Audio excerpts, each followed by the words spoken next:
Turn off your moral compass. Ignore the upbeat reviews, the nostalgic hype, and the massive internet celebration over the second season of Daredevil Born Again. Stop pretending that Matt Murdock is the savior of New York City. Right now, everyone is looking at the military-grade weapons trafficking, the disappearance of civilians into secret detention camps, and Mayor Wilson Fisk's tightening dictatorial grip on the streets. Everyone is pointing their finger at the Kingpin, waiting for the devil of Hell's Kitchen to swoop in and save the day. But you are ignoring the most devastating piece of evidence staring you right in the face. This entire humanitarian catastrophe, every single civilian beaten to a pulp by Fisk's corrupt anti-vigilante task force, that is not on Kingpin. That blood is entirely on the hands of Daredevil. Matt Murdock didn't save this city. His naive, ego-driven, delusional commitment to a broken system is the exact reason New York is burning to the ground. Welcome back to the evidence room. I am the law inspector. Lock the doors because today we are bringing a formal indictment against the MCU's biggest hypocrite. We are putting the devil on trial.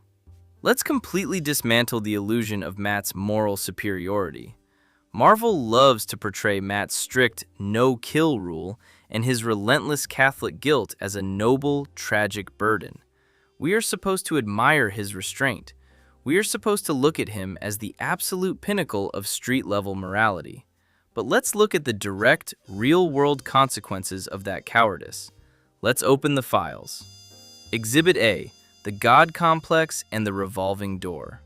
For years, Matt Murdock has been treating his war with Kingpin like a private, twisted chess match. He beats Fisk to a bloody pulp in a dark alley, lectures him on morality, and then hands him over to a justice system that Matt knows, as a practicing lawyer, Fisk completely controls. What did Matt honestly think would happen?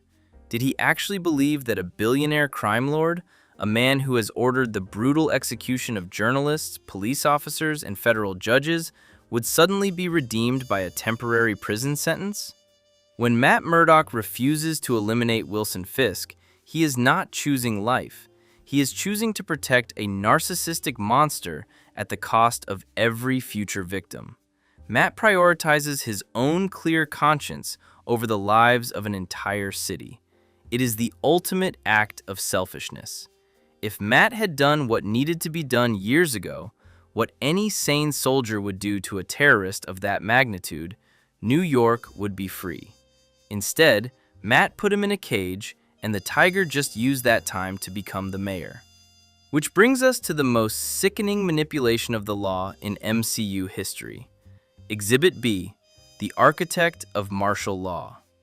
How exactly did Wilson Fisk convince the public to elect him? How did he justify building a private, militarized police force to hunt down vigilantes? He didn't use force. He didn't stage a coup. He used Matt's own actions. Think about it.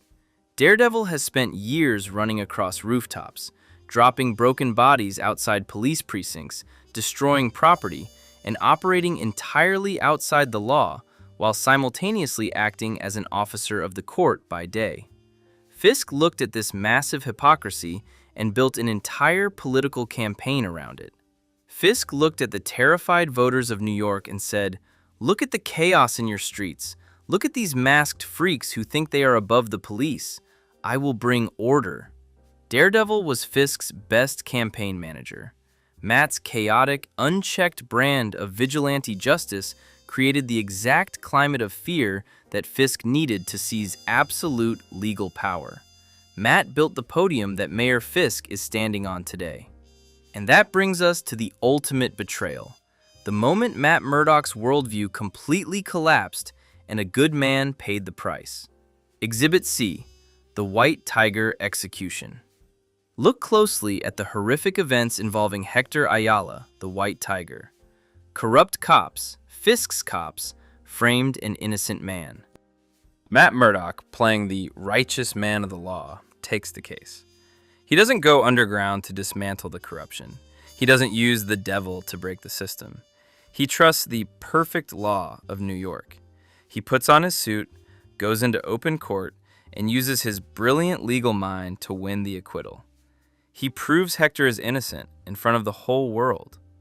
But Matt didn't win. He just handed a death sentence to a good man. Because what happens the second they step outside that courthouse?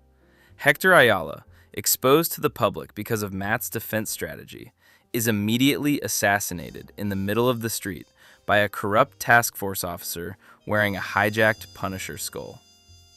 Matt's blind faith in a rigged legal system literally got Hector killed.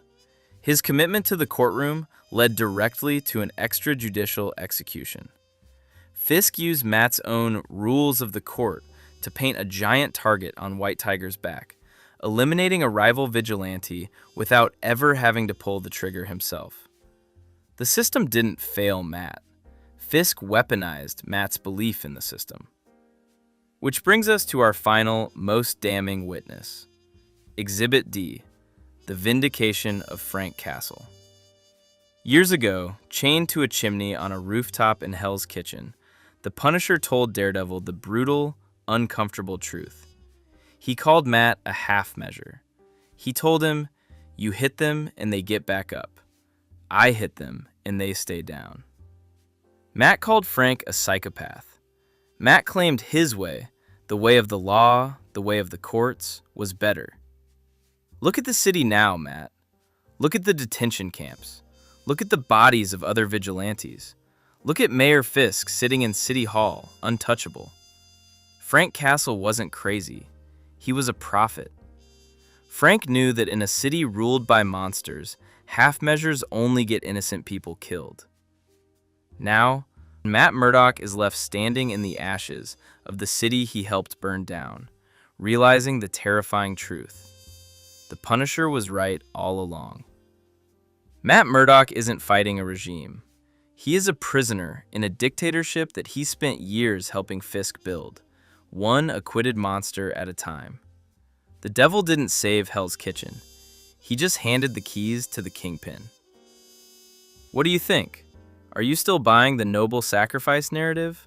Or are you brave enough to admit that Matt Murdock is the real villain of New York's new dictatorship?